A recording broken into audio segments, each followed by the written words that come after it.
What's the question? What are you asking? Whether I like my bullpen?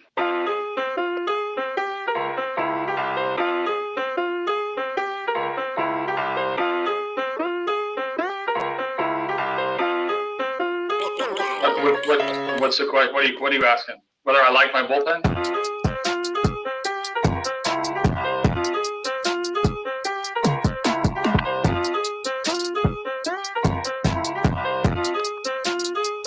That was a stupid question. Yeah.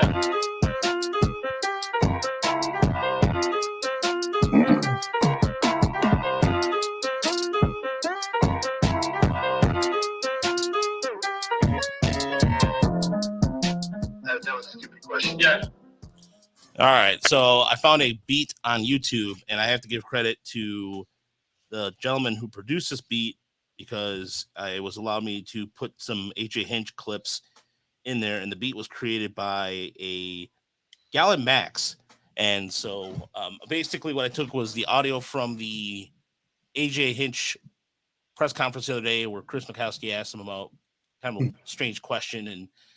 And so I don't know. I just thought it was fun with audio. It's not nothing against Chris, nothing against AJ Hinch. So please do not take that me trolling it. I just thought it'd be funny because it just sounds like it just sounds like a rap beat. You know what I mean? Like it just sounds like something you hear in the background somewhere. But welcome into Tigers Radio Pod, of course, here at MotorCityBengals.com. I'm Rahilio Castillo, alongside Chris Brown and Uper for the first time in 2 weeks as a collective. And you can find us on iTunes, Spotify, iHeartMedia, Stitcher, and Google Play. Our social media channels are Tigers Radio Pod, Chris Brown at 0914, myself at Rajcast Baseball, and Uper _IA. And we are now part of the Minute Media Podcast Network. So we're now the official site of Motor City Bengals, and so you want to check that out. And we're always pretty much linked on everything. And one thing too, I wanted to mention, we haven't pimped this in a while, but go to our Patreon, patreon.com/Tigers Radio Pod.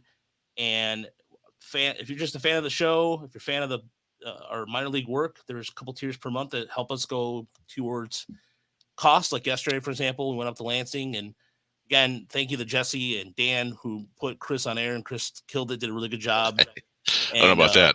No, you did a really good. I thought you did a good job. I mean, go ahead, Chris. It was an amazing opportunity and really fun, and it really drives home how good Dan Hasty is as an announcer. Like, I listen to him, and you hear how good he is, but then sitting next to him and watching him weave in and out of the action, not miss a beat, not make a misstep with his words. I'm up there kind of like changing words mid-sentence, changing thoughts, and he just keeps going with it. He's quick on his feet. And part of it is just, I think, obviously he's been doing it for a long time, but just seeing the game a different way, where he'll, a guy on the other team will get a hit and be like, oh, and that's his third hit tonight, and rattle off his other accomplishments that game without me even thinking about it. And even more than that, we'll be in a commercial break, and he will, 2 plays will have happened because the commercial break's going long, and he'll just come right back and rattle them off in 10 seconds to let everybody know what happened, and then get right back to talking. It was really impressive. And also it was just a lot of fun to be in there and to talk baseball and watch a baseball game at the same time. And for whatever reason, both teams just started swinging like crazy at the time. Joins us here in the 4th inning here in Lansing. They came out yesterday to come watch the Gold Keith debut. Here's a ground ball to short. Great pick by Workman. Throw to first. You gotta be kidding me. He got him for out number 2. Wow. Gage Workman with a circus off-balance throw. They don't get much better than that. 2 down. Yeah, no, that was a great. Turn that into a beat too. Yeah, wow. Yeah, I gotta figure out how to incorporate that. But that will be my next project. But no, honestly, in watching Dan and Jesse work, Jesse is one of the nicest guys I've ever met in the business, and I got a chance to really kind of talk to him, get to know him a little bit more. And his hospitality, he was just checking in. Are you guys okay? We're like, it's remarkable. Both of those dudes are just A+ people, and it's really cool we're fortunate here in this state to have 2 great announcers and great people calling these games, and you just you hope that all the best for them in the future too. If they want to go higher in their career, then I don't see why they shouldn't. But it's all about opportunity, I guess. And then Adam Jatsky, who was his play-by-play for Lansing, also did a really good job. He did a good job on the play-by-play as well on that shortstop call. So, but again, go to our Patreon, Tigers Radio Pod. Every bit goes towards us traveling around and doing those things. Again, I feel weird even asking people for that kind of stuff, but it's been kind of a necessity. And again, we thank you for our Patreon. We're 10 members of Patreon right now. And so next month, by the way, I'm going to have our Patreon folks. I'm going to do it on our Patreon. You can pick what topics we're going to talk about. So something like that. It's going to be an idea because once we hit off-season mode in October, we tend to kneel it back a little bit. We'll probably be one show a week, one every other week or so. So this off-season is going to be one of just pure recovery because this was one. I mean, honestly, we've gone more minor league games than I think we ever have. But either way, just wanted to pimp out the Patreon. So that being said, Uper, how's it going? Is umping season over? Are you out in this godforsaken weather? Because the weather was just awful, just unbearable. It's been hot and juicy over here, man. I'll tell you, it's terrible. I've pretty much done umpiring. I've decided I'm probably not going to pursue a whole lot of fall ball. Fall ball is really just, there's not a lot of intensity to it. It's more about getting reps in, and even umpires need that, but I'm going to kind of sit it out. It was a good summer of baseball. Enjoyed getting back on the field after my knee replacement, but I think we're going to sit her out until next April now. All right, so you got to take it easy a little bit in fall going on. I'm sure there's plenty of action. Yeah, so there's plenty of action going on in the fall. It's weird to think that the high school football's kicked off this weekend. A lot of games, big games tomorrow. The Zenith Kickoff Classic kicks off. Chibal Valley versus Detroit Detroit Catholic Central. Something I used to do with Why Not Football. I miss doing football quite a bit, but it's been purely baseball all season long. But again, that high school football, there's like the sudden leaves are falling in my house, which means my allergies have been going crazy than normal. And so, but I'm looking forward to it. And September's just around the corner. It's strange to think that's already, but the season's gone by so fast. And the Tigers sitting right now at 61-67 as they split a series against the Cardinals, an easy game. They should have won a game 2. The bullpen did a really good job of keeping the Tigers in contention, but a couple of mental things. Harold Castro not tagging up on that fly ball to right field in the second game. And again, it was just the offense the Cardinals have a pretty good bullpen, and they overtook. Tigers took advantage of Jack Flaherty in game 1. As by the way, I think Jay Markle described a podcast type: one person who knows their stuff, one person who knows their stuff but can't say it or can't pronounce words, and someone else. And I don't know if I feel like that was kind of a direction towards us, maybe. I don't know. Either way, randomly before random tangent, but but Jack he was looking like 90-91, and then he looked injured and was pulled out of the game. But the Cardinals bullpen is just so. Alex Reyes is a dude, and Tigers couldn't take advantage of it. Yeah, all their games over the last, the last 5 games have all been really tight, and a couple extra inning affairs, and yeah, it's like it's weird because Harold Castro has kind of become this go-to pinch hitter. It reminds me of like old school National League Lenny Harris style. We're like, it's 9th inning, we're close, got to get Lenny Harris up there to get a hit, and he goes up there and he gets the job done. So he got the huge hit. And then John Heyman # huge hits. I don't know if you know that one, Raj. I'm not familiar with that one. I'll have to send it to you. He misspelled hits with an extra T in the front of it. Oh, okay. All right.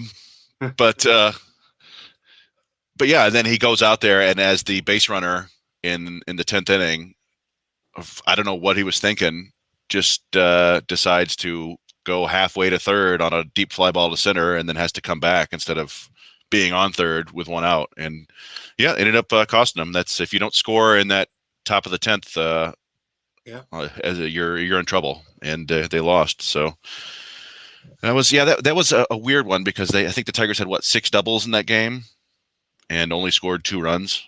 It just feels it's just the classic cluster luck. Yeah, the offense, is amazing. They had a 3-2 road trip, which is great. I mean, nothing wrong with that. Didn't expect it after when they went into Toronto. we kind of speculated that the pitching matchups in Toronto were going to be a bloodbath for the Tigers, and the pitching hung in there very well. That was great. But the offense in St. Louis and in other than they broke out for 4 innings against Flaherty, who or for 4 runs, excuse me, and he was throwing about 88, and his shoulder was tight. So they got some runs there, and they managed to hang on. But the offense has kind of morphed back a little bit to the offense back in April when I called them the 2-run machine.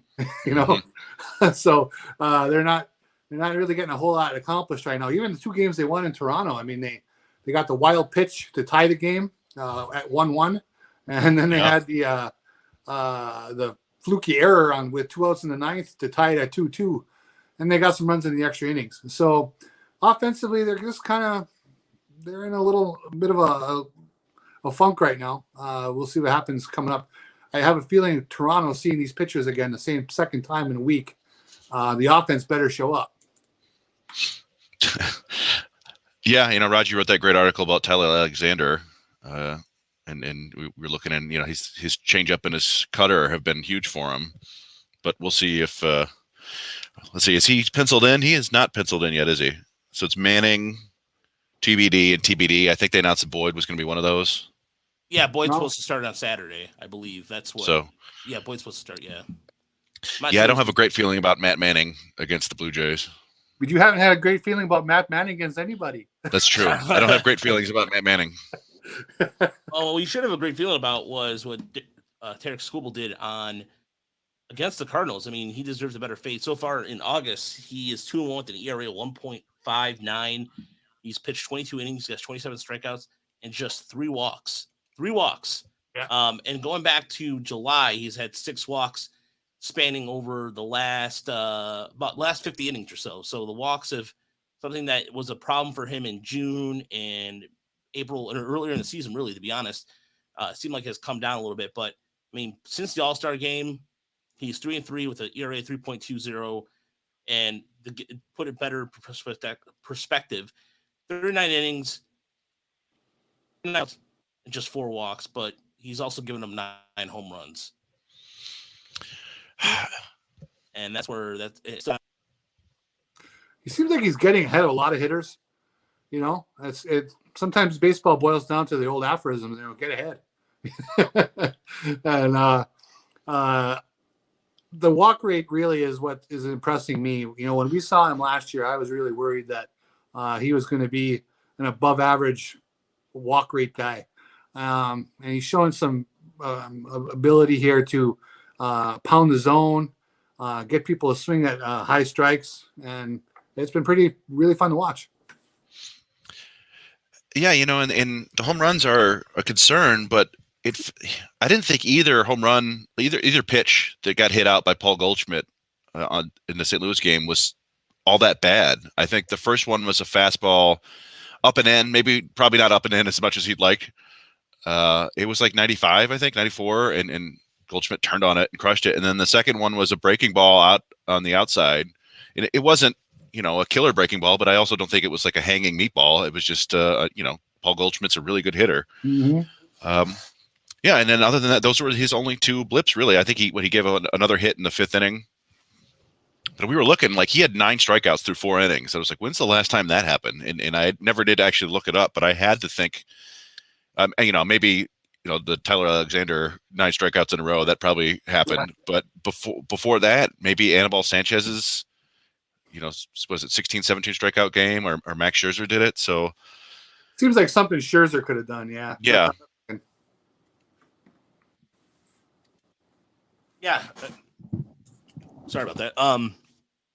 Yeah, I was trying to look that up when you mentioned it earlier, and it just, for whatever reason, I couldn't. I just lost. It was one of those things where you said it, and I'm like, well, I went to look for it, and then something else came up, and I totally lost my train of thought on that. And those things are kind of hard to find.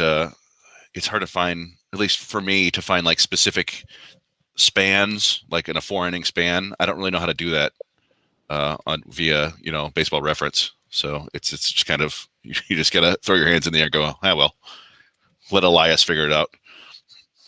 Yeah, of course, Elias will come up with it, and Tigers PR will get. And Tigers PR has done a really good job of kind of tweeting out these stats a little bit. That what's been going on for the Tigers, and really for even stuff right now. I mean, I wish there was more items about what's going on in the minor leagues. It's like the Ryan Kreidler home run record, which is now he set a new minor league record, and Riley Green, and we'll talk about that a little bit before, because Spencer Torkelson hit his first home run last night, and then there's the questions about whether or not, and that came up today in conversation, which we'll get to with the MLB news part of the segment, and that's really that Carlos Correa has pretty much said he's not coming back, and so Tiger fans are just yeah, let's go. He's going to come to Detroit and salivating, and I wrote an article today and kind of came through a little bit that the Tiger fans, I just want them to pump the brakes a little bit, only because you look at, again, nothing against Lynn Henning's doing this job. And every time people give him crap about doing his job, I kind of cringe a little bit. The Tigers are, and even the Tigers PR department, you see the Tigers today discussing. Wow. Again, the yawning early, you can tell it's a little later than normal, but what I was saying was that. What happened? I yawned. Oh, sorry. No, it's okay. But so what I was saying is that you saw Lynn Henning talk about Ryan Kreidler. The Tigers are talking about Ryan Kreidler. So it's almost like they're getting fans ready to say, hey, maybe they're not going to sign a Carlos Correa or what have you. And so I don't know. Like I like to believe that the Tigers would like to make an effort for it, but I mean, I think he's also unaffordable. I mean, this is a guy who probably would get $200 million contract, maybe even $3 million, possibly. I think what I wonder about is what teams are lurking out there that will give him the $300 million contract that don't already have a $300 million shortstop. There's not that many. Yeah, I always go back to the Yankees. I think the Yankees will, if they don't, they're always, I mean, technically they have a shortstop in Gleyber Torres, but they're not very happy with him. And they got DJ LeMahieu at second. But, when have they ever stopped? They've got two great shortstop prospects, but when have they ever worried about that and not gone all in on a guy that they like? So if it wouldn't shock me if they give Carlos Correa 10 years and $300 million. I also think the Angels might just keep adding. Yeah. They've spent money on Rendon. They got Trout with a huge contract. They've got Iglesias as a shortstop. He's going to be a free agent, so they're going to need somebody. I don't think they have any in-house options really.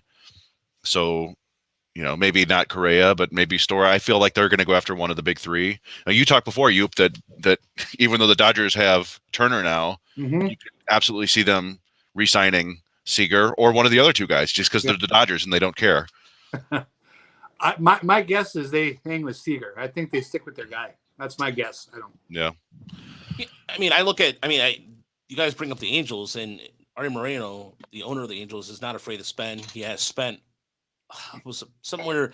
I was watching Urinating Tree, which is a YouTube channel that goes and does like really good job of doing synopsises on various sports teams, and something along the lines of $1 billion in like free agent contracts, and some of them are really just dead contracts. Like Dan Heron comes to mind, which is a guy I totally forgot about. And you look at the Albert Pujols deal; it's soured badly, and now he's with the Dodgers, and so I could see the Angels doing that. And to me, I think the Tigers, the best shortstops the Tigers have had in the last 20 years came through via trade. Chris and I were talking about this on the way up to Lansing with Carlos Guillen and, of course, Johnny Peralta, who cost Tigers Giovanni Soto, who I totally forgot was a guy. And, there were two Giovanni Sotos, and he was the lesser one. Yeah. There was one that made one of them was a catcher, and he was the pitcher. Yeah, and then with Carlos Guillen, they traded Mon Santiago and what's the third baseman? Francisco Martinez.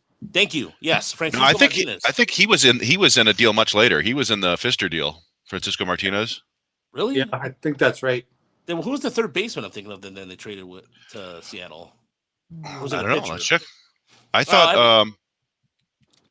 I thought it was another infielder, but let me see. I'm down there right now. It was the other Juan Gonzalez. That's what it was. Juan Gonzalez. You're right. Martinez. All right. Good call there. So who was a shortstop, second baseman, and third baseman. Okay. So I wasn't too far off of what position, but I got the name incorrect. But no, the best Tigers trades have come. The best infielders have come through trades. I mean, talked this with Placido Polanco as well. So, but I don't know if Al Avila is imaginative enough to make this happen, and so you have to kind of give pause for concern. And I want fans to understand that it's not that I'm trying to be a dick and he's not. Yep, thank you. See, I'm just going to start giving Michael Mayer producer credits throughout when we go to YouTube Live from now on. So Michael Mayer is the official executive producer of our YouTube channel. Congratulations. All right. All jokes aside, the Tigers really have to be creative this offseason. And if they're not going to spend the money, I mean, you see what Chris Taylor said, that they're going to spend the money. But again, we've talked about this before, time and time again. And he's absolutely right. And Michael's absolutely right. Analytics make these trades tougher. Absolutely. It's not going to, the Tigers can't Hornswoggle, or what's that word? Hornswoggle? Yeah, Hornswoggle. Thank you. Yeah. Sounds like someone from Police Academy. Hornswoggle. People anymore. Yeah, I was listening to the latest episode of the Road to Detroit podcast, Dan Hasty, and he was interviewing David Chad. And they were talking about, prospects, and David Chad came out and said, we want to build and keep. We want to, develop these players and keep them rather than trade them away like they have in the past. Now, does that mean that they're going to rely solely on a homegrown team? Hopefully not. But I feel like we're still probably a year or two away from them trading prospects for major league talent or prospects for prospects, or maybe more. Maybe that's just something that Al Avila is never going to want to do. He'll just try to build from the farm system and supplement with free agents. But I think that's a huge part of things when especially when you start competing and it's like the trade deadline and you're in the race, you gotta start dealing from your prospects. And my dog is here staring at bees or something outside the window and whining. Well, let me ask you this, Uper. In terms of what the Tigers are capable of right now, you have a guy like Isaac Paredes, who was kind of on the outside looking in. He got sent back down to AAA after his rehab assignment. And so at some point, you have to kind of think to yourself in terms of this guy's thinking, well, am I going to get a chance to play? And is he somebody that you could see using for possibly trade bait this offseason? Well, he's definitely the kind of guy who might have an offensive upside that some team might want to gamble on. I just don't know, what his overall value is because he's been hurt. He doesn't stay in the lineup. They haven't been able to commit to him for any amount of at bats in the major leagues. He's still not that old, so I would think some team would want to give him a shot. A team like the Orioles or a lower team that's trying to build their depth. But really, the Tigers are trying to build their depth. So it's.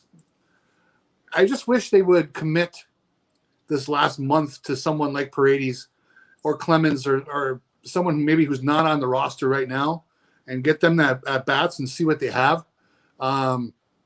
Because I'm not that fired up about a fruitless search for 500. Okay, if they get to 500, great, and that's nice, but it doesn't do much. They got it. I'd like to see more Daz Cameron. I hope that happens. And then if they start to hit and look good, maybe they are tradable. Maybe Jake Rogers. We like Jake Rogers, but maybe he is tradable. Because they're going to have to be aggressive and make something happen.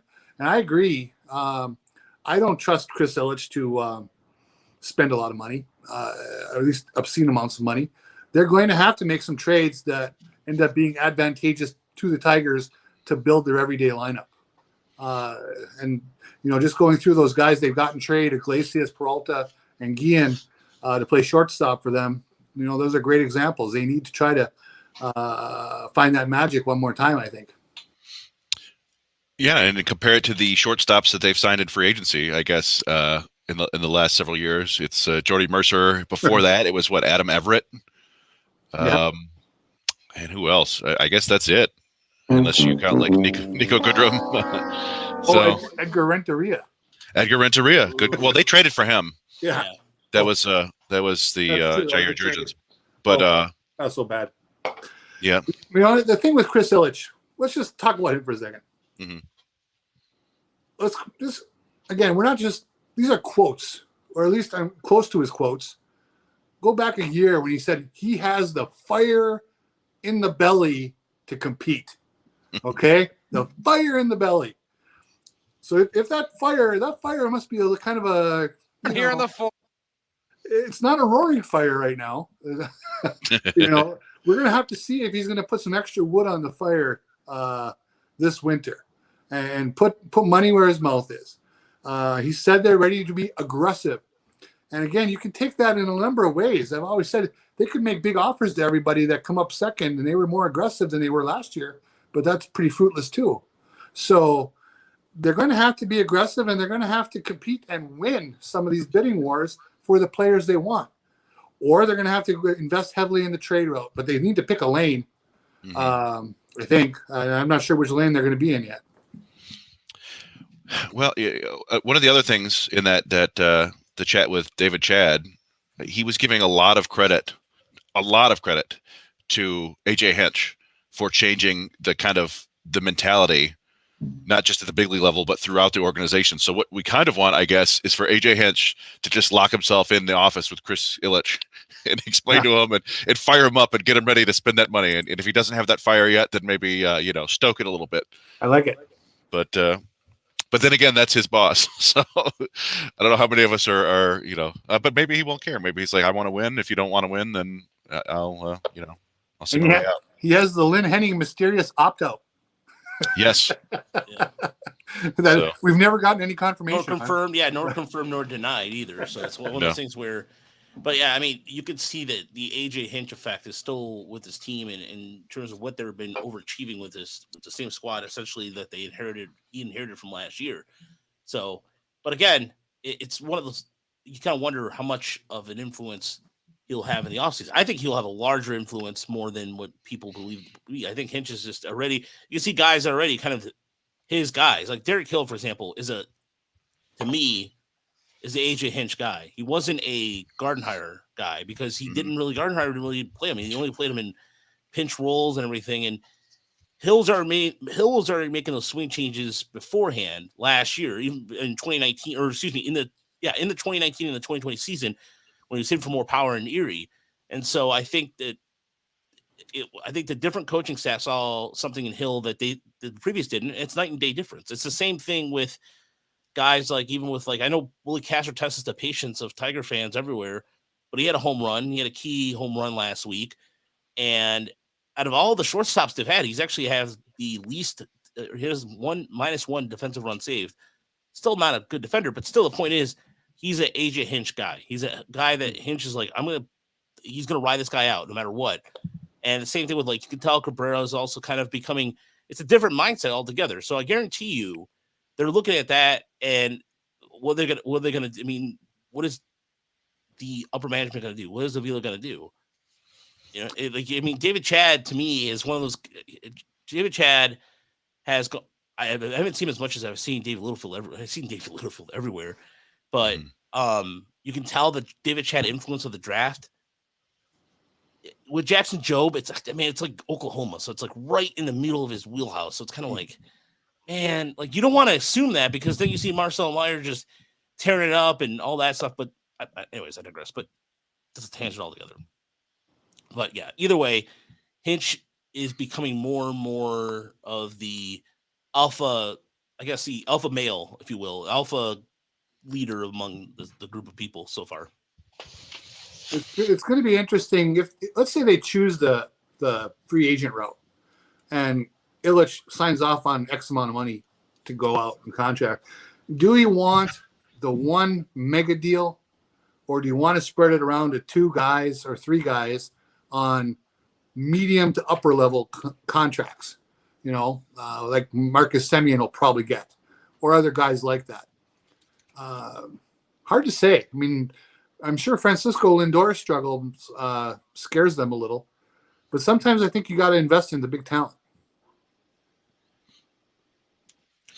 Spread it around. I agree. I agree with what Michael's saying. I think that you should spread it around. I think, and there'll be more. Well, again, when the offseason comes, we'll have more for an emphasis on it on the podcast. But spread it around. They need help everywhere. It's not just the shortstop. They need outfield help a little bit. They need, in terms of, I mean, what I mean by that is it can always have a little more depth in there, the bullpen, the rotation, all that. So, but It's time for Rogelio and Chris to go inside the numbers. All right. So it's time for Inside the Numbers. And I'll start with you, Uper. What is your inside the number this week? My inside the number is 26. That is the on-base streak. We don't talk about on-base streaks that often. It's always hitting streaks, but on-base streaks just as good for Wander Franco for Tampa. And that is the longest, tied for the longest with Frank Robinson, which, by the way, he was good. Longest on base streak for someone 20 years of age or younger in MLB history. The kid is really coming along. He got off to a slow start. I watch a lot of Tampa baseball when the Tigers aren't on, and Wander Franco at bats have kind of replaced my watching Ronald Acuna at bats over these last couple months since Acuna got hurt. Franco is looking good. He's really added something to that lineup. He's now up to like I think a 124 OPS plus since his call up when he was the number one prospect in baseball. That is kind of a game changer for Tampa, both this year but more long term, because they've always been known for these anonymous guys who they pull together out of nowhere. They've never had that really big deal kind of a player. And I think Wander Franco is going to be that kind of a player. And, if he continues to stay hot here through the last month, I'm really excited to see, if they can hold off the Yankees, win the division, and what they can do in the playoffs after, they need 2 more wins from where they got last year. He's kind of a dark horse rookie of the year candidate now, too, after after not coming up until, like you said, for a while. I was looking just now. He's now 3rd in the American League among rookies in WAR. He's passed Akil Baddoo. And he's behind his teammate Randy Arozarena and Adolis Garcia, who's got 27 home runs and may win it, but he's slowing down. He's slowing down. A lot of his WAR is based on defense. Actually, he's a really good defender in the outfield. But I was kind of shocked. I think Raj, you told me something about that it was 25 games when you told me about it, and it was like there were 2 other players who had done it. Mm-hmm. I forgot who it was. Oh, it's Ken Griffey Jr. and what did I say? It was Ken Griffey Jr., Alex A-Rod, and I forgot the other name I saw on that list. Maybe it was Frank Robinson. Maybe. Frank Robinson, yeah. The only thing that kind of shocks me about that is that Juan Soto didn't do it, but he's not as fast as Wander Franco, so that always helps. And Wander Franco's a switch hitter. I mean, man, that guy's got it all. I mean, he might take Tampa to the next level in the next couple of years. That Tampa, they've got all the advantages. Yeah. It sure would be nice to get a generational player like that on the international market, but whatever. No question. So all right, Chris, what's your my inside the numbers are 17.9 and 3.6. So that 17.9, that was Akil Baddoo's walk rate in May and June, which was the 4th highest in all the big leagues among 223 hitters with at least 130 plate appearances over that time. He was behind only Yasmani Grandal, Christian Yelich, and Joey Gallo. And you might guess where this is going. That 3.6, that is Akil Baddoo's walk rate in July and August, the 5th worst among 184 hitters with 130 plate appearances. He's got 5 walks in the last 138 plate appearances. He basically turned from Tony Phillips in his prime with the Tigers to Salvador Perez. and it's the damnedest thing. I spent all day writing an article about this, and it'll be up on MCB tomorrow. And I still can't quite figure it out. Like, I've got a couple ideas about what's going on about his production, but I don't know where the walks have gone. He swung more in July than he did in any other month, but he's right back to his normal solid plate discipline this month. And it's all strikeouts and no walks. He missed some time with the concussion, but it's tough for me to figure out what exactly is going on. So like I said, I've got some ideas. It'd take too long to explain here, so you'll just have to read the article tomorrow. Teaser. That'll be a good one. Oh, definitely. And there's a lot of charts in that one, a lot of graphs. Gotta show the data. You gotta show the data. Yeah. So, I'm trying to do I can't do your Jesse Ventura voice. I've got the footage. Yeah, I got the footage. Chris has got I the was footage. governor of Minnesota. The best. I was living there when he was governor of Minnesota. That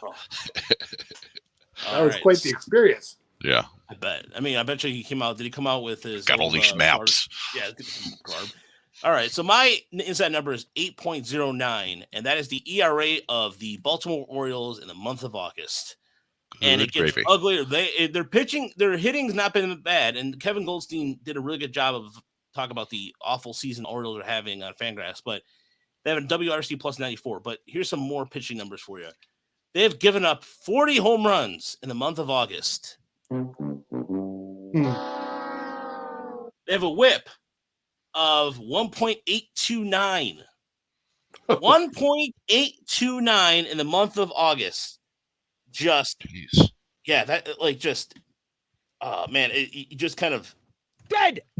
This is the garbage you give me. Imagine being Oriole fans right now. You have the K per 9 of 7.4, walks per 9 4.2. Dead. This is the garbage you give me. And yeah, 179 innings pitched, 84 walks. Oh. Yeah. That's brutal. Yeah. So that is it's the average start during the streak, by the way, saw more runs allowed than innings pitched, 4.53 to 4.1. So I mean, Cedric Mullins has struggled a little bit in the month of August, but my God. Even the pitchers of the 1996 Tigers think those numbers suck. somewhere, Felipe Lira is like, see, we weren't that bad. That's right. Or Sean Bergman, maybe. No, Sean Bergman would probably say something like that too. But good God, man, they don't have a dependable starter at all, and they right now. I'm drawing a blank because correct me if I'm wrong. Don't they have Grayson Rodriguez? Yeah, They do, he's in Double-A. And he's doing well. He's been a K machine. Yeah, I saw him against Erie, and he carved them up. So You're clearly trying to tell us that you don't give a flying, you know what, about winning. You don't care about winning. You have a guy sitting in Double-A who's making mincemeat of everybody he's facing, and Bowie, of course, can't their videos. I'm sorry, no offense to anybody that Bowie fans out there, but Chris was grabbing clips last night. Anyway. You have the guy who right now has just this explosive. He's got 61 innings right now, and he's got an ERA 2.92 right now in Double-A. And you're just like, we're going to keep tanking. They've taken tanking to a new form. This is worse than the Rockets did to get Akeem Olajuwon back in '83. I want to say. Sounds right. Yep. Yeah. And they also add, and he's not a pitcher, but they got Adley Rutschman. There's no question he could be helping the lineup right now.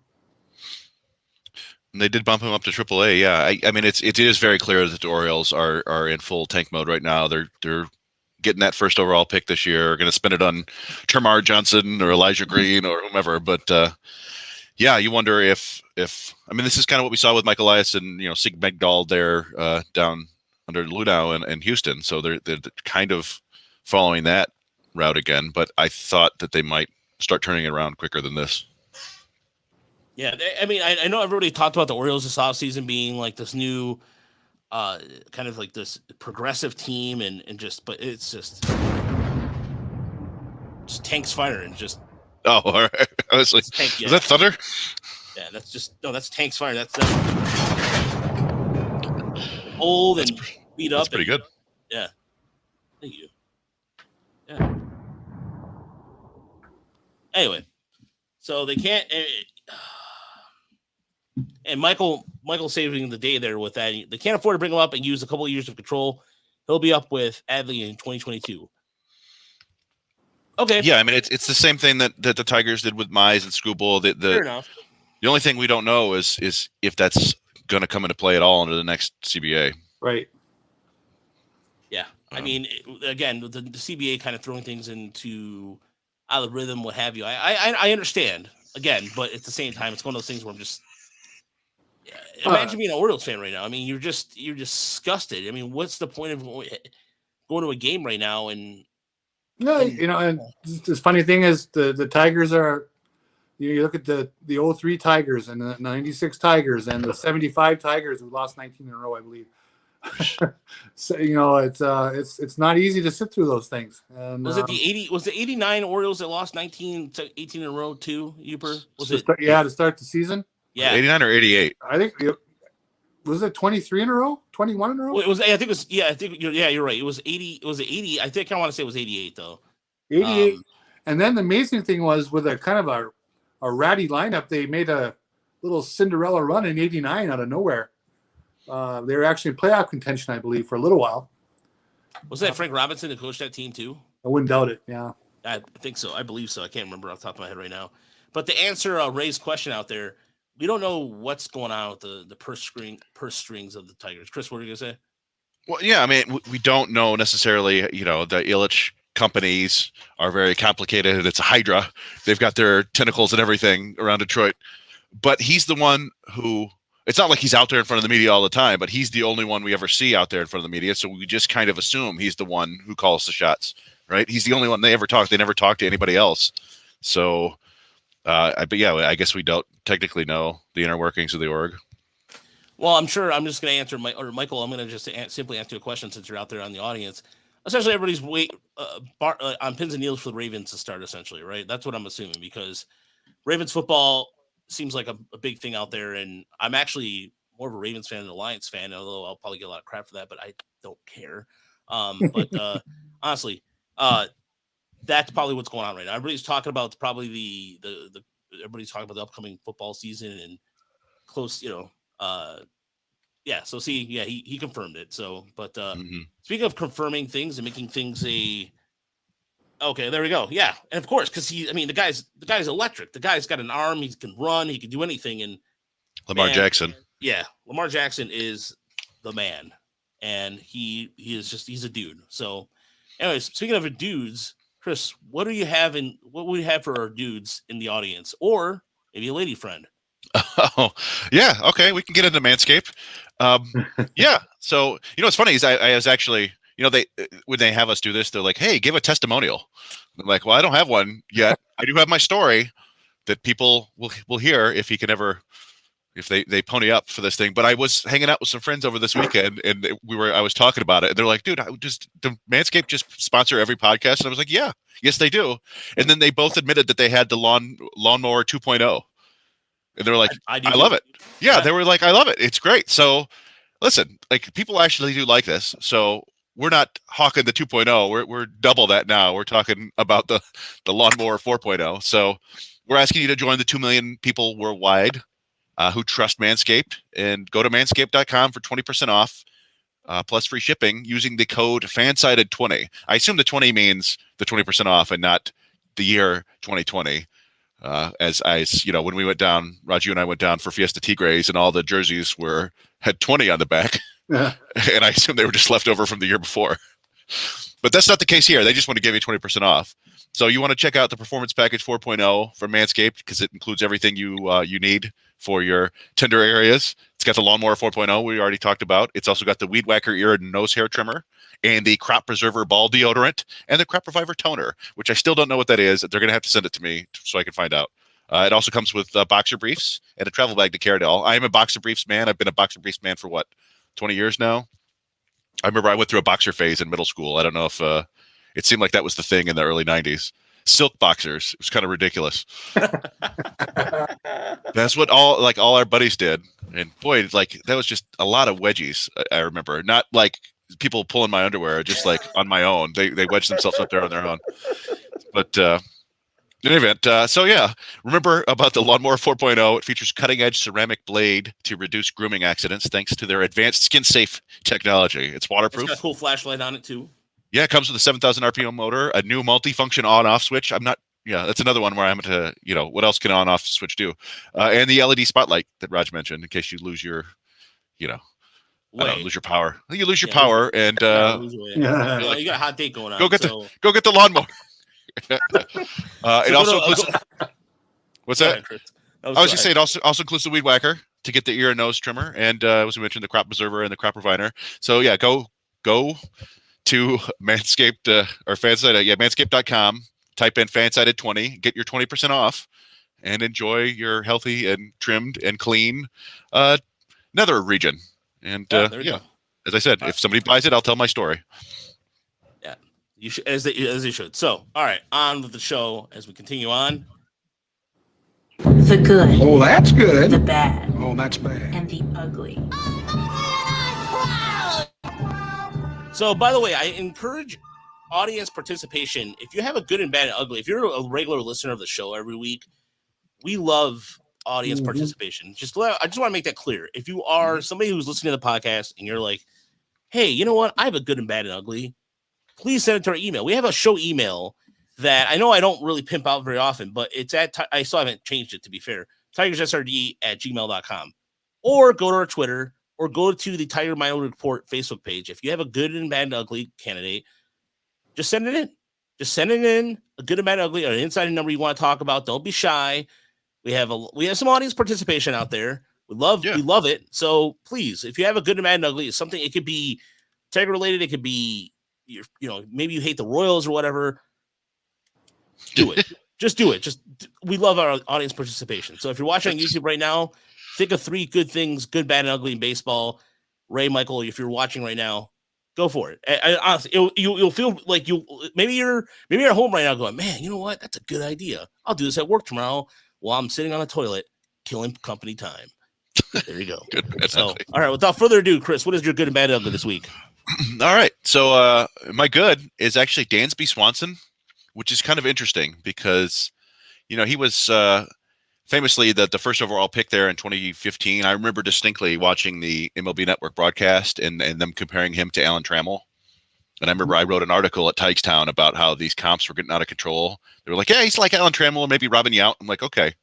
So just, comparing all these guys. And then, that was the Bregman and Rogers draft too. And then he was also kind of famously and shockingly traded less than a year later by the Diamondbacks to Atlanta. And everybody was like, boy, these morons in Arizona. And, they were right. But Swanson really hasn't turned out to be anything special. I was looking up from 2016 when he first came up to 2020. He ranked 30th in FWAR among shortstops in baseball. Wow. He's had a couple average seasons, but he was ranked behind the likes of Aledmus Diaz and Jose Iglesias. And by BWAR, he ranked 45th in that time. But right now, he's in the middle of like an unforeseen power surge. He's got 25 home runs this year, 8 of them in the last month. He's hitting 366 with 8 bombs in the last month, which is good for 1.8 WAR in the last 30 days. That almost matches his previous high for any season, at least to Fangraphs. He had 1.8 a couple years ago and 1.9 last year, which was a shorter season. So, maybe he's turning it on. But, he's a huge part of why the Braves have taken control of the AL East over the last 3 weeks. And he's still only 27. Sometimes it takes guys a little bit longer to figure out. Maybe if he turns into, I don't think he's ever going to be like a 300 hitter, and he doesn't walk a ton. But if he's going to find some power here late in his career, that could make him another interesting shortstop down the road. My bad, and plug your ears, Raj. My bad is Taijuan Walker. And this is a bummer because he was a really good comeback story. But he has really struggled in the last couple of months, actually. He's 0-5 in his last 6 starts. His 4.84 ERA is okay over the last month, but the FIP is closer to 6 because he's given up 9 homers in his last 35 innings, and his strikeout rate has just plummeted. And he was injured for a bit in May, but he did come back in June and was fine. But it's like a tale of two halves. His first half, 2.5 ERA, strikeout rate of 25%. He made the All-Star team. He was awesome. In the second half, 6.81 ERA, 16% strikeout rate. And I think this is probably just a case of him being tired, because it's one thing, we talked about everybody coming back from the shortened pandemic year.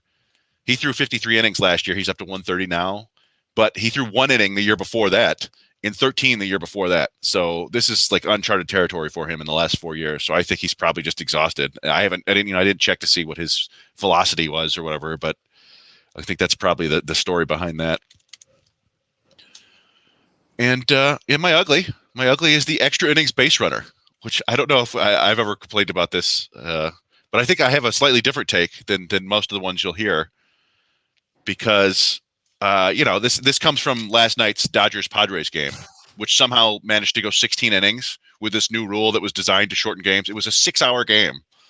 And Raj, you and I were out in West Michigan for a doubleheader a couple weeks ago. The first game of the doubleheader, only 7 innings, lasted 10 because the team that West Michigan was playing, they didn't even get any hits, I don't think, in those extra innings. But they kept sacrificing the guy over, sacrifice fly, game tied, or take the lead. And it's just super annoying to me. So my point in this is, if you really want to do this and you don't care about the tradition in the history of baseball, then why half-ass it? Cut it out. Start every inning with the bases loaded in the 3-2 count. Every batter 3-2 count. Just do it. If you want to make the things go faster, make it go faster. And I'm a fan of ridiculous rules, ridiculous rule changes. So yeah, let's cut it out and just make it happen. If you want to end these games, end the games. I don't understand the push they've ever had about ending these games. The 1 or 2, 16, 17 inning games we get every year are fun.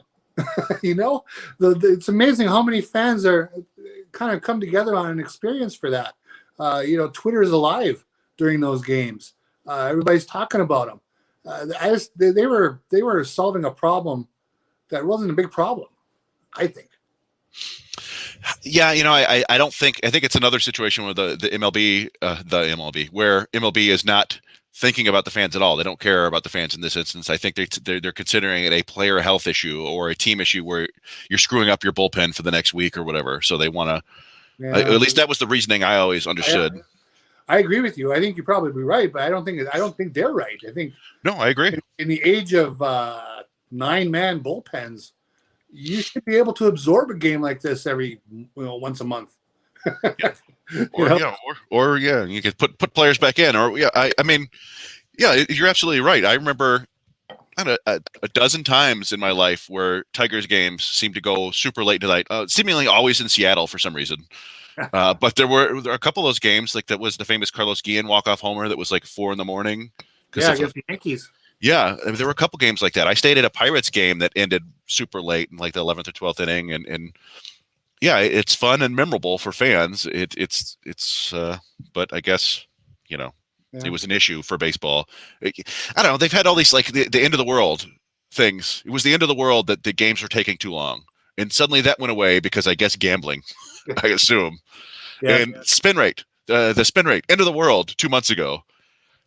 Have we heard much about it in the last month? I haven't heard anything. I mean, maybe they fixed the problem, but I saw some stats on that where the numbers have kind of gone back to where they were. There was that initial, hey, it looks like this is working. The sticky stuff thing is working. Now I think it's slowly going back to where it was anyway. Yeah. So I don't know. We'll see. I think that they're going to put I guess it's up to baseball to figure out how much the players like the extra inning rules now, and if they like it, they're going to make them beg for it in the CBA. And if they don't like it, they're going to make them beg to take it away in the CBA. There you go. Yeah, that doesn't make a lot of sense. Uber, what is yours? Well, my good is going back to the trade deadline. There was a lot of talk about what Oakland gave up to get Starling Marte. They gave a pretty good pitching prospect in Jesus Luzardo. Starling Marte has been killing it in Oakland. Now the team is struggling. I think they're something like 2-8 in their last 10. So they're on the outside looking in for the wild card right now, about a game and a half. But Marte has just been crushing. What has he got? 900 OPS, 153 OPS plus as a 17 for 17 in steals on top of that. And the reason I bring him up, he is also a free agent at the end of this year. So now he's 32, but you look at it, he's 17 he's got 39 steals this year. He's not lost his legs, that's for sure. He's been productive. He's a relatively, you look through his Pittsburgh days, fairly reliable in terms of playing 140, 150 games. That could be a target if they don't go big for some of the shortstops. Someone like Starling Marte could be a guy. that they could get maybe on a 3 or 4 year contract that should be fairly attainable. And I think that would be the kind of guy that would be a nice fit in their lineup, because he's not showing many signs of aging right now at 32. So we'll see what he is at 35, but that might be a gamble we're taking. But it looks like if Oakland is going to make a run at it here, they made a good move. I mean, they got a guy who has really stepped into their lineup and made a difference immediately. So my bad is a personal bad. I published something yesterday at MCB, and I made a mistake, and I'm going to blame it on. I was up at about 1:45 in the morning, and I said the Tigers played the Cardinals in the 1935 World Series, and any moron who follows the Tigers know they played the Cubs in the 1935. That's my fault, though. I'm the editor, and I should have caught that, and I didn't catch that, so that's on me. Oh, Well, because 99% of the time, or almost 100% of the time, I don't really have to worry about you being, like, next to Sebastian, you're one of the best historians on the site, so I should have caught that. That's on me, though. Oh, well, thank you for saying that, but I don't know. I don't know what I was thinking. I really don't. But it happened. I own it. My bad. My apologies to anybody who read that and said WTF to it. So we move on. That's fine. I got the definition of ratio half wrong. It happens. Yeah. There you go. So my ugly is more of a if you're a Yankee hater, it's ugly. The Yankees are kicking butt. That team is they've gotten hot. The offense is steamrolling some people. They found the pitching that was kind of missing early in the year.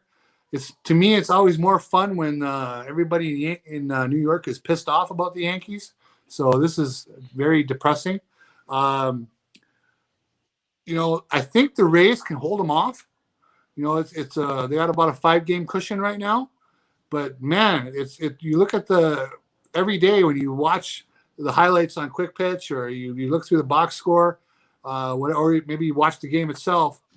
They are really playing well. Things have come together. They've gotten healthy. They're 19-4 in August. So they got a +50 run differential in the month. Wow. So I don't know what's going to slow them down. I mean, other than maybe injuries. But I think the Rays are going to have their hand full.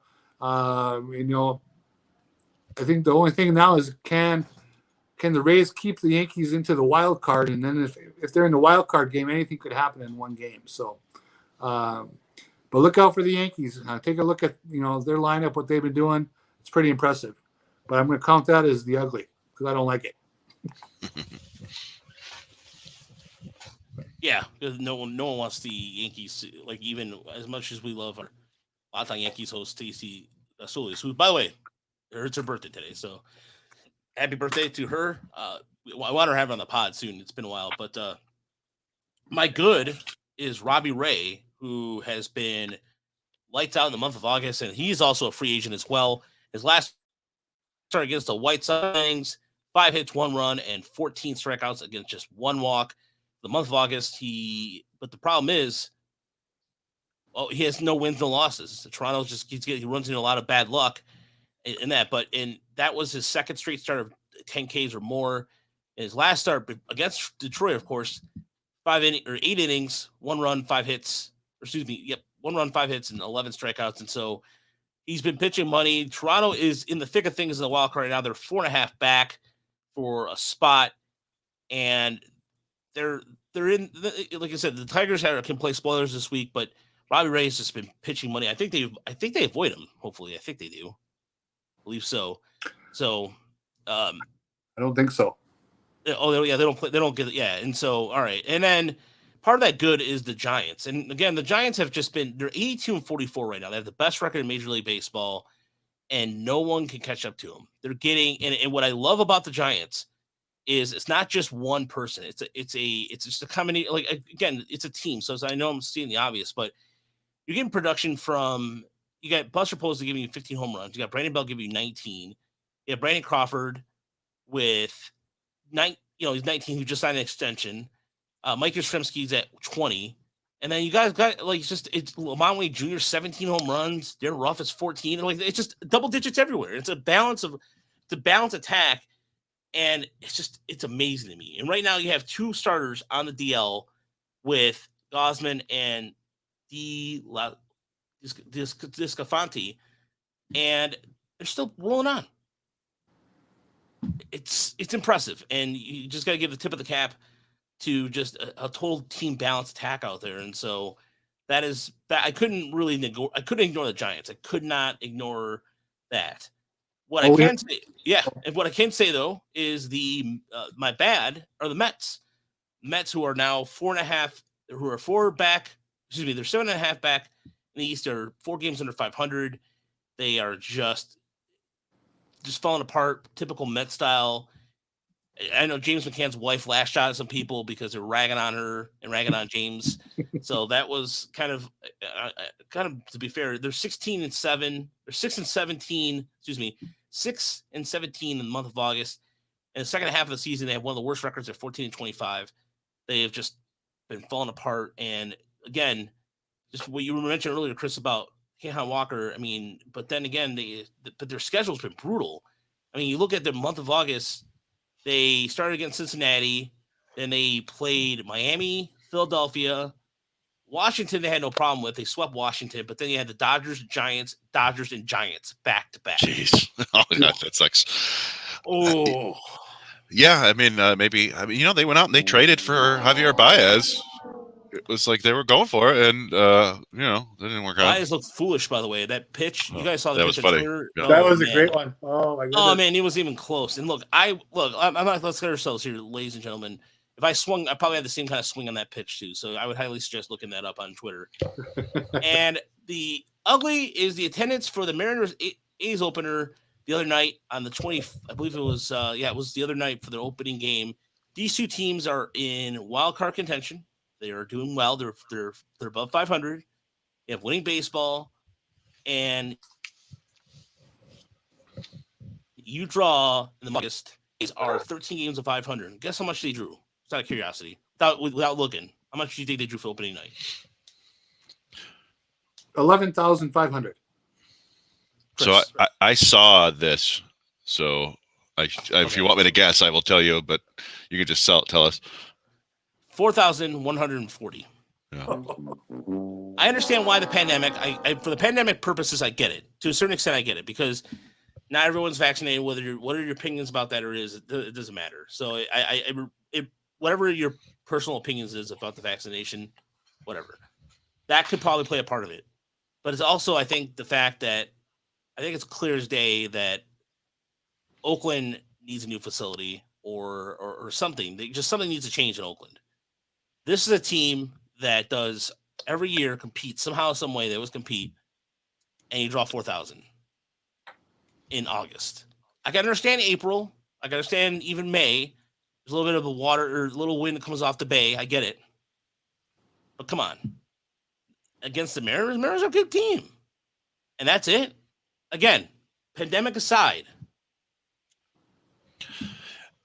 Yeah, I was shocked to see how low the attendance was there. And I think Oakland, didn't their city council actually approve finally a new stadium location or something? It feels like it feels like it's been on the cusp for like 15 years. And I thought that they finally did it, but I don't know, man. Yeah. I think the city wants to do a rehab of the Oakland Coliseum. And nobody in the A's organization wants that. They want the new stadium with the real estate development around it, and that's what I was reading anyway. And they just can't find a common ground there.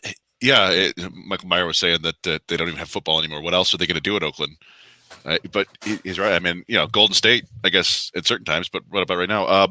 But not to mention, games are a pretty expensive ticket too. So I mean, they're priced themselves. And they sucked. Yeah, they sucked last year. I guess they were hurt, but yeah, I don't know. It is so much of stadium stuff now does seem to be building up that area around the stadium, the District Detroit. What did the Rickett family put up a plaque dedicated to themselves for buying all the property around Wrigley Field? I think that was what people were saying. Yeah. I don't know. Crazy. I don't get it, man. Well, and that's going to be Chicago sucks. that's apparently going to be a huge sticking point in the CBA as well, because players are going to want a piece of the money of the real estate all around the stadium, and the owners will say, no, it's real estate, and the players were like, yeah, it's expensive because they want to come here and be by the stadium because we're here playing. If we weren't here playing, nobody would care. So that's going to be another contentious point, I think. Michael bringing up the Vegas thing, I think that's very possible. I mean, they took the football team. They have the land out there. Really, it just comes down to the conviction of the state and local government. Who wants to build a stadium and who's going to put up roadblocks? There's always roadblocks in California to get something done.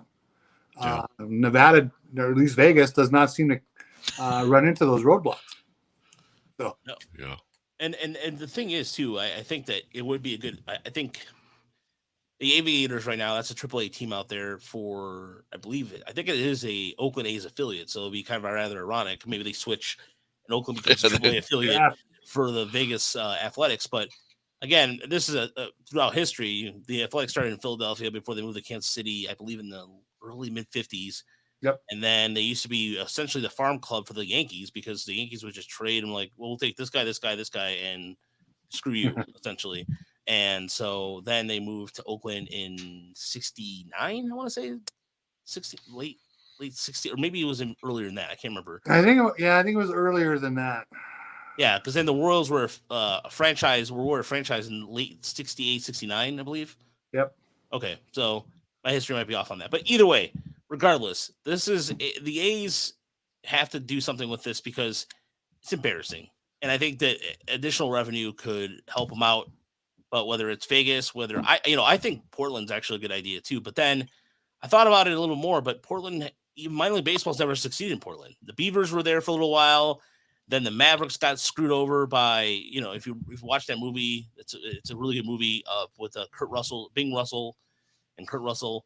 The Battered Bastards of Baseball. Yeah, the Battered Bastards of Baseball. Thank you. Yeah, that's a good documentary. A very good movie. One. Yeah, I love that.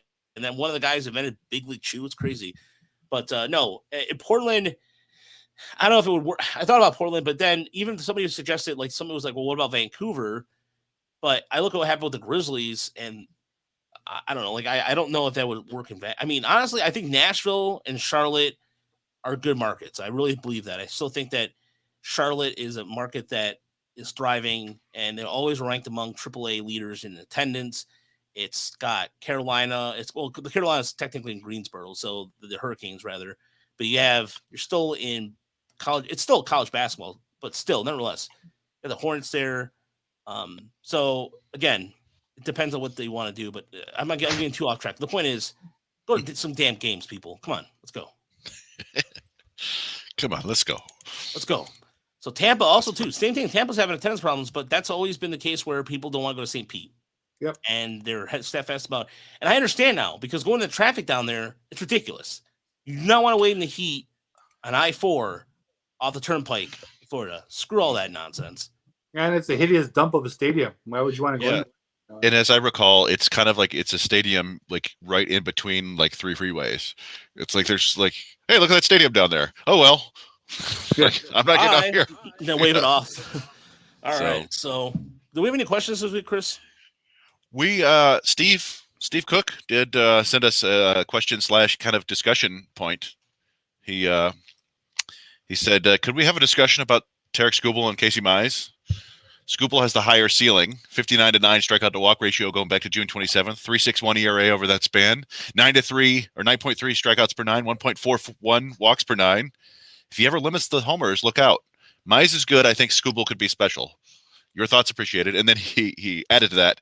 Tad, I hope Casey starts missing more bats. I mean, he is 94, 97, good break stuff, but 6.97 strikeouts per nine. That's probably got to be at least in the 8 range, ? Skubal has 4 more walks, 38-42, but 44 more strikeouts, 100-144.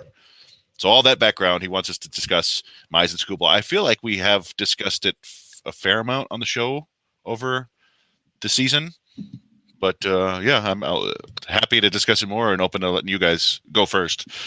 First and foremost, thanks for the question, Steve. And honestly, I predicted that I thought that Terry School might win Rookie of the Year because his stuff was that good in spring training. His stuff is, it's kind of similar to what happened to Randy Johnson or even any lefty. Once they figure it out, they're unstoppable. I mean, Steve Carlton comes to mind too, as a flash from the past a little bit. But if he can stay healthy and figures out that home run problem, I think he'd be one of the best pitchers in the American League. I really believe he'll be special. And Michael brings up a good point. Could Mize drop the splitter for a change?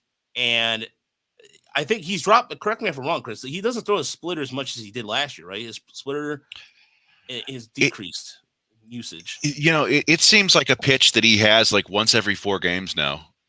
Like I don't even really see it that often. It's mostly like his cutter. I don't know. It's just been strange with him. And that's a good suggestion, Michael, because I mean, if you had a good changeup to go, coincide with that fastball, and then that changeup, I think that would have some good movement on it, or just that'd be a good blowaway pitch, or just get somebody on a strikeout pitch in the corner, depending on how much move he had it. But yeah, Michael brings up a good point. It does kind of sink action on it, but either way, it bores well on lefties. I think if you do that changeup, I think it could be a good pitch. But Huber, what about you? What do you think? Well, I still want to cling to leaning to Mize in this discussion.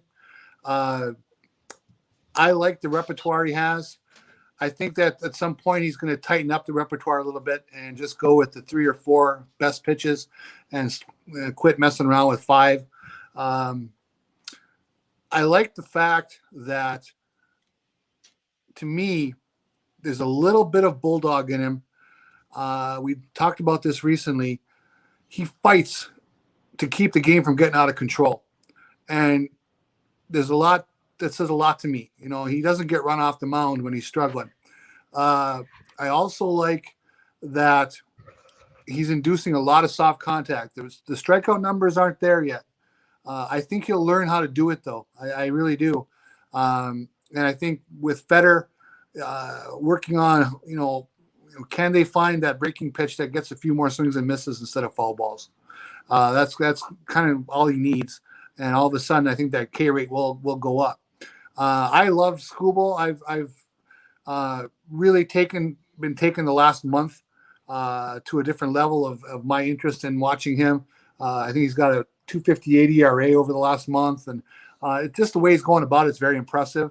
But he doesn't have the depth of repertoire that Mize has, which he may not need. I mean, if he can keep buzzing that high fastball past people, then he's going to be just fine. I just think that, whether you like one or more or the other, they need them both. Last week we talked about the lineup, and, we talked about Green and Torkelson. There's very few scenarios for them building a winning lineup where Green and Torkelson aren't really big producers. It's the same for the team in general. They need Mize and Skubal both. They don't have a whole lot of depth behind them to say, oh, well, one can fall off and we'll be okay. They need those 2 guys. They have to be pillars of if this team's going to contend over the next 2 to 4 years. Mize and Skubal need to be leading that charge. Yeah, I was just looking at the pitch data on Mize this year, and he threw the split a fair amount in April, but it's been his 4th pitch ever since. He's 4-seamer, sinker, slider guy, and I don't know. I do feel like, as you were saying, he's a guy he's got a lot of pitches, and it does feel like he's just gonna figure things out eventually. But I don't know that he will ever be wholly dominant, as it were. But I think he can be a damn good, like, number 2 starter, maybe number 3, and that's should be enough. Mm-hmm. I mean, that's if you get a number 3 starter out of the number 1 overall pick, and he's legit like that for several years, that's totally fine to me. And I don't know. I mean, the split, was supposed to be this weapon coming out of college, and it for whatever reason. And I think this is a thing that affects a lot of guys who throw split fingers is he just can't command it as much as he needs to. And when you don't command a splitter, it basically becomes a batting practice fastball. Right. And especially, you leave it up. And that was the issue. He used to get comparisons to Masahiro Tanaka. And Tanaka had a great splitter, but when it wasn't splitting, he gave up tons and tons of home runs. Not everybody can have the Shohei Ohtani splitter. So, yeah, I mean, I think it would be interesting to see him work on a traditional changeup. I feel like he's thrown a handful of them. They don't really register here on Savant. But I think he could probably figure it out pretty easily. I don't see why not. It's just for the most part, you're gripping and letting it loose. So we'll see. But yeah, he's the one where I compare. People talk about, Matt Manning's lack of strikeouts and say, it took Verlander a while too. I don't think so. I think Mize could figure it out and get to a strikeout an inning. I still don't see it with Manning, but I was just going to bring up Verlander because I looked it up. I didn't want to say anything and be way off base. His rookie year in 2006, strikeouts per 9, 6.0. The next year went up to 8.2. Then he went back to 7.3. It was 2009, which, by the way, is an underrated Verlander year. I said that for years. He carried that team to that one-game playoff. There was him and Porcello and nobody else down the stretch that was pitching worth anything. That's the year, to me, one of his best seasons, and that's when he spiked up to 10.1 per 9 innings. Yeah, it wasn't that long ago. I was looking this up, and I'm kind of doing the stats on the fly right now because strikeouts as a whole have gone up so much. Mm-hmm. So Verlander's 6 per 9 in 2006 is probably better than Mize's whatever right now, 6.5. And Fangraphs has the plus stats tab. I'm looking at it right now, which compares. It's like WRC plus, but for every other stat. Yep. So I'm looking now at the best and worst strikeout rates for Tigers rookies. Let's see. Oh, all right. Joel Zumaya, number 3 at a 163. So he was 63% better than the league average strikeout rate as a rookie. But let's stick with starters. How about that? Sorry, I'm just doing this on the fly, like I said, because I'm curious to see where these guys stand up. Joe Sparma. Well, really? The legend. The legends, Joe Sparma. Let's see. Ted Gray, Jim Bunning. So Andrew Miller. Wait, Tarek Skubal is 14th right now at a 114. So he's 14% above league average strikeout rate this year. Tied with Denny McLain as a rookie. And Mark Leiter.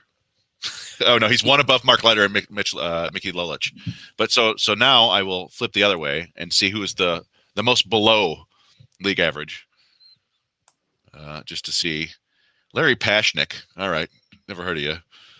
CJ Nitkowski at 49, so he was 51% below. Matt Manning, 55, 45% below league average. You got Mike Maroth at 65, Rick Porcello at 68, Nate Cornejo at 69, Seth Greisinger, Mark Fidrich at 74, Casey Mize at 80. So Casey Mize is 20% below league average, or he was last year, I guess. Oh no, it's counting this year too because he's still a rookie. So. And I'm see where Verlander was. Verlander was 93. Same as Michael Fulmer, actually. So, anyway, Verlander was 7% below league average as rookie. Mize is 20% below. I still think he can get it up toward at least league average. I doubt he will be a 250 strikeout a season guy like Verlander was. He just, the nasty stuff just isn't quite there. But, as an aside, I'll say that, yeah, I think he'll get there. To average level. Yeah, again, that's a good question, and we also have to consider too the fact that I think that Tarek Skubal just in the beginning, like I said, I think there's going to be one of his secondary pitches that gets better next year, so that way people don't send his fastball so much. But again, it's a matter of preparation, and with the way Chris Fetter's been doing, with the way they've been working with Chris Fetter, I'm guarantee you they're looking at something going, all right, I want you to throw this pitch more. And so, yeah. And we were just talking about Verlander. Same, remember Max Scherzer. They weren't the Cy Young winners right away. It took them 3, 4, 5, 6 years. And these guys have that arm talent to do that. It's just going to take a little while for them. I think this is, by and large, this has been terrific. All you could ask for from those two. They look like they've got 2 legit starters, like you were saying. They need them both. It looks like they have them both. And I think you have to be super excited about that. Absolutely. I mean, again, if the Tigers, you can never have enough pitching. As cliche as that sounds, it's totally true. So that being said, go ahead, which leads me to ask you two, because we haven't talked about it a lot on the podcast. All right. And we just mentioned them because they got their two pitchers, maybe Mize and Skubal. Do you want Justin Verlander back in Detroit next year? That's what I wrote about yesterday. So I'll stand back while you guys talk about it. Get off our show! So I wrote an article a few months back. I think as a site we've written about him coming back a half dozen times now in the last year or so, because it is super enticing. He was the Cy Young winner 2 years ago. He's an amazing pitcher. You feel like he's a guy who could pitch into his mid-40s.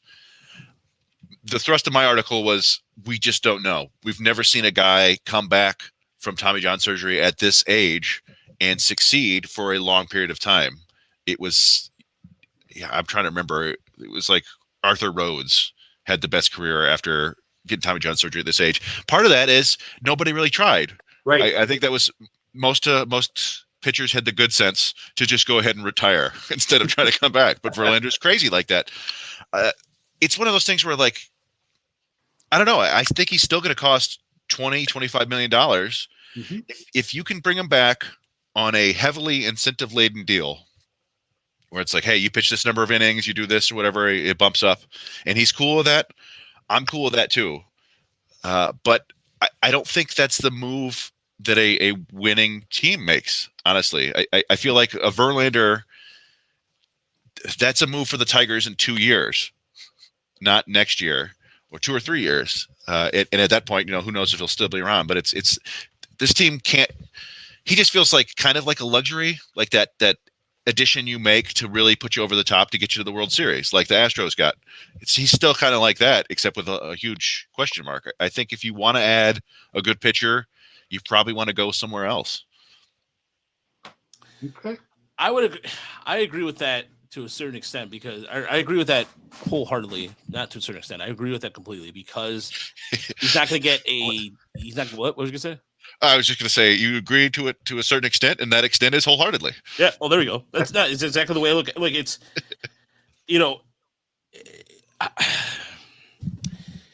I personally, I know this is not going to happen, that Marcus Stroman will probably end up signing back in New York, but go and get your money and chase it and use it elsewhere.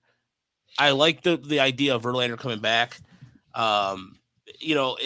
Michael brings up a good point. Who do you want to be the Kenny Rogers type then? Somebody that can mentor. He would be a good choice for that.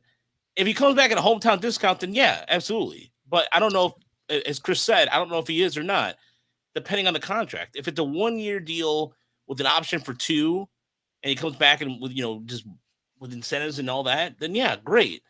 But in terms of a veteran pitcher, to answer Michael's question, Michael Stroman is not 30. I mean, he's a guy who's been there. He's been there in Toronto. He's a smart guy. He went to Duke. He knows his stuff. I think he'd be a good mentor. But in terms of veteran pitchers right now, off the top of my head, I mean, I know Zach Greinke's entering the free agent market, but Greinke's he's also but like you, I'm with you on that too. I don't know off the top of my head right now who would be that veteran pitcher outside of Verlander. Verlander coming back, the romanticism about it, the whole nostalgia. We all talk about this before, trading nostalgia, having nostalgia being this warm blanket that covers you, makes you feel better about everything. Like, which is, for example, so I see all these things coming back now from the 80s and 90s and what have you, Saved by the Bell and so on and so on. I can go on, but I digress. Without looking at the market right now, the Tigers do need a veteran pitcher, whether it's Verlander or somebody else. I just don't. The money has to be right for it. I really believe that, because the Tigers need so many different things right now in this offseason if they're going to get to Chicago's level. Because look at Bobby Witt Jr., who's just been tearing it up, and for Kansas City probably will get better next year once they get their pitching situation straightened out. Cleveland's not going anywhere either. Cleveland's still got really good pitching. They're cheap, but they could. I mean, Trent McKenzie went on the IL today, which is unfortunate because the guy was been money, and he's also had a really good August. But the Tigers have to spend some money, and I just don't want it to go. I just don't want it to be Justin Verlander, and that's it, and call it a day. That's what my fear is going to happen. So, to answer your question, Cooper, Huh? No, that's great. Thank you. That does answer my question. But I think here's the thing: the Tigers are what, $45 million under league average payroll right now, which is amazing. They have no right to be there. Okay, they can go and get Verlander, I believe, and the $20 million to me per year, that's nothing for him. I don't find that to be a scary number by any stretch of the imagination. But if they were to go out and get, I was talking about Starling Marte earlier. He's coming off a deal where he made 8 years, 53 million or something like that. If he can be had for, say 15 million a year, now you got a new outfielder, you got Justin Verlander as your starting pitcher. I don't think they will have any regrets when at the end of the day about a Justin Verlander signing. I really don't. You look back at what he did in 2019, at the age he was, 37 years old, 300 strikeouts, okay, 223 innings. He was still a horse. And if anybody's going to do the Nolan Ryan routine and pitch to it, into his middle 40s, I said it in that piece, I'll say it here. You give me Verlander, I'll give you the field. And who's going to be able to do that? Because I really Give him his due. exactly. He has the mindset and the bulldog approach. He's going to want to kick ass when he comes back. He's going to have that chip on his shoulder to prove to people he's not done. And if he can do that in Detroit, all the better. I think even if he's 90% of the guy he was in 2019 or 85% of that guy, that's still a really good pitcher, someone you can put in your rotation and win with. Plus, he'll sell tickets. He'll sell out the place for at least the first half season. Definitely. There's so part of me thinks that veteran presence pitcher is going to be Matthew Boyd. But it might be crazy, but go get Charlie Morton. Part of what was good about Kenny Rogers is that what made him a good mentor was that he wasn't this ridiculously talented dude. He had to fight and scrap and learn how to pitch and all that stuff. Charlie Morton's career is crazy. Like he struggled. He tried to become Roy Halladay. Like he mimicked his pitching mechanics. He was a sinker baller, all that stuff. And then 5-6 years ago, it was like the modern, like, oh yeah, you know what? I have absolutely nasty stuff. I have one of the best curveballs in baseball. What if I just throw this a lot? Yeah. And he's been one of the best pitchers in baseball for the last 4 or 5 years. He wasn't great last year, but he's been outstanding for Atlanta this year. And he's 30. He's going to be 38. He's also old, but that's a guy who could tell you stories. Like it's like a Rich Hill kind of career where it's like, man, this guy has seen everything. I guess not quite as much as Rich Hill, who was in Indy ball and stuff, but yeah, bring Rich Hill as your mentor. Oh boy. That's so something like that. I mean, I think, I don't know, like I feel like Morton might cost less than Verlander and might end up being more effective, but I don't know. I mean, there's that nostalgia and that attachment that's going to be hard to turn away. And also, Is that Rogers chicken? Oh, get that out of here. Well, the man makes a pretty strong bird. Yeah, well, I'm boycotting.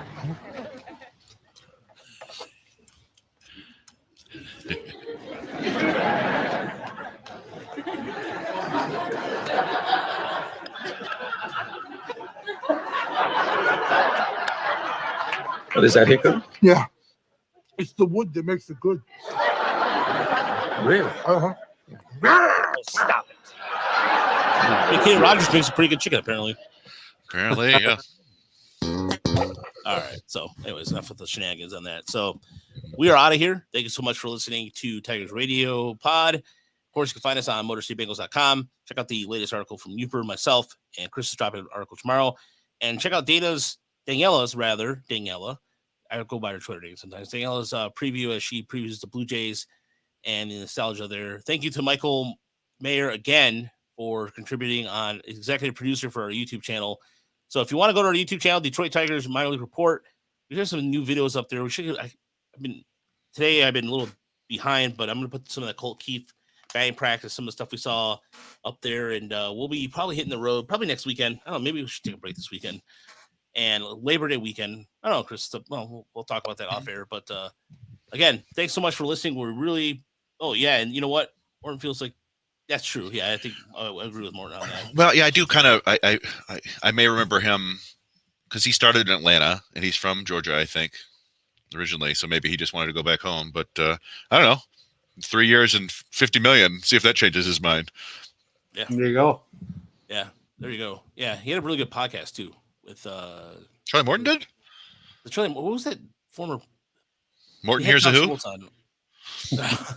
I forgot what pitcher he pitched for the Rays. Maybe never mind. Okay. Maybe it was. Yeah.